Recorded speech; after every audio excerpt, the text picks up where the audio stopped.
What is up, Patriots Nation? You guys are not going to believe the news breaking behind the scenes in Foxborough right now. We are currently witnessing a quiet but aggressive rebuild. And what I have to share today is going to completely change the way you look at our defense and this roster heading into 2026. We have got a surprise coaching hire, a goodbye that nobody saw coming, and a strategic gamble that could be the ultimate game changer for this franchise. Are you ready to dive into Mike Vrabel's new master plan?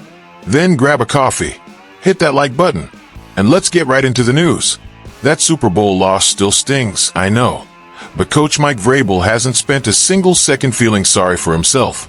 He is already pulling strings in ways we didn't expect. You know the old saying about the early bird getting the worm? Well, the New England Patriots just locked up a new addition to the coaching staff that is pure grit and strategy straight out of the college ranks. We are talking about hiring B.J. Edmonds, a name that might not be on your radar yet, but he has a track record of turning defenses into absolute brick walls. The craziest part is the timing. Edmonds had just accepted a job at Southern Miss about a month ago, and before he could even get settled, the call from the 617 area code changed everything. Now, you might be wondering why a college running backs coach is jumping to the NFL right now. Hold on, because there's much more to the story, and Vrabel's move here was surgical. Edmonds isn't just a backfield guy. He spent years molding elite secondaries. During his time at Duke, he was the brain behind one of the most frustrating pass defenses to play against in the ACC. He knows exactly how a defensive back thinks, how they move, and more importantly, how they jump a route. Bringing in someone with that hybrid vision, who understands the offense, but masters the secondary, is exactly the kind of chess move that puts a team back on top, so that trophy doesn't slip away again. Edmonds lived the battle on the field as a player at Arkansas State, and he brings that blue-collar mentality that New England fans live for. He isn't some guy who just looks at spreadsheets. He is a guy who racked up hundreds of tackles and interceptions. Just imagine that knowledge being poured into our 2026 preparation. He is coming in with a mission to be the X factor in a pass-heavy league, where every inch of a play read is worth its weight in gold. This is a bet on new blood, someone who has proven he can do a lot with a little, and who now has the Patriots' resources to really shine. And if you think this is the only move happening to lock down our defense, keep your shirt on, because the front office is scouring every corner of the market for raw talent. While our coaching staff gets that college spark, things are moving just as fast in the Foxborough locker room. If you think the focus is only on the big-name stars and massive contracts, you are dead wrong. The secret to the New England Patriots' success has always been finding those diamonds in the rough. The front office just made it official by bringing back a young guy who was on a total emotional roller coaster last season.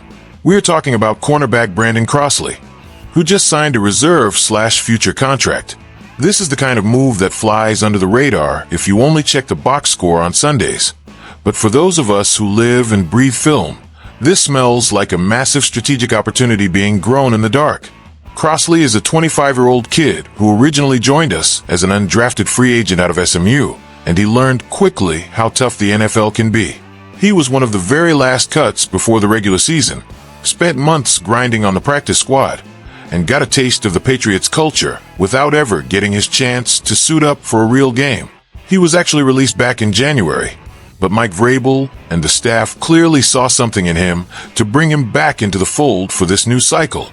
He is the kind of player who comes back with a chip on his shoulder and a desperate need to prove that every other team in the league made a mistake by passing on him.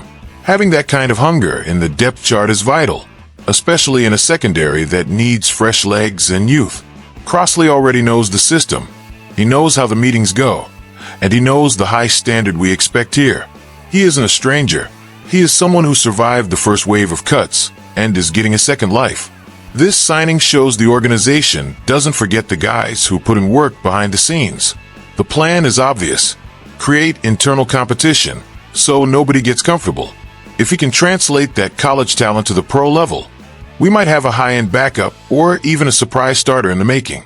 And if you think this roster maintenance is the end of it, get ready, because the list of guys heading out the door is going to shock you. While Brandon Crossley returns to prove his worth, the vibe at Gillette Stadium is also a bit bittersweet right now. The NFL cycle is brutal, and on February 17th, 8 names who gave their all on our practice squad became official free agents. We are talking about players who helped pave the way to that AFC title, but are now heading elsewhere because their contracts are up. The name that really stands out on this list is veteran running back D'Ernest Johnson. He wasn't just a body in practice. This guy was on the active roster for 11 games and served as our primary kickoff returner during that intense 4-game stretch in the playoffs.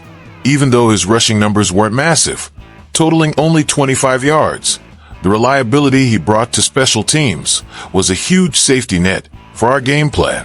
Losing that 29-year-old veteran experience leaves a gap that Mike Vrabel is going to have to fill with precision. And the departures don't stop there.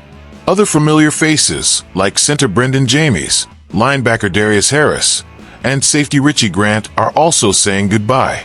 Harris was a staple on our special teams units until that tough MCL injury sidelined him. It sucks to see guys who sacrificed so much leave quietly in the offseason, but that is the cold reality of the salary cap and the need for fresh legs. Even Thomas Adekoya from the international program and Craig Reynolds, who spent the year on that practice squad carousel, are out of the immediate plans. But don't worry, Pats fans, it isn't all bad news. While those 8 head out, the team has already secured 13 players on future contracts, including promising names like Elijah Mitchell and Jeremiah Farms Jr. The message from the front office is loud and clear. We are clearing house to make room for something new, only keeping the guys who fit the 2026 vision. Losing veterans hurts, but clears the path for that explosive youth. We need to get back to the mountaintop and finally finish the job. The stage is set. We have surgical hires on the staff, hungry bets in the secondary, and a necessary roster cleaning for 2026. Mike Vrabel is proving he never takes a day off, and that the winning mentality in New England requires some tough, strategic sacrifices. We lost some reliable veterans, but we are gaining new blood with a serious appetite for glory. So, Patriots fans, do you think this aggressive turnover is what we need to get back to the Super Bowl? Or are we risking too much of our depth? Drop a comment below. I want to hear what you think. Make sure to subscribe so we can hit that 1,000 sub goal, and I will see you in the next one.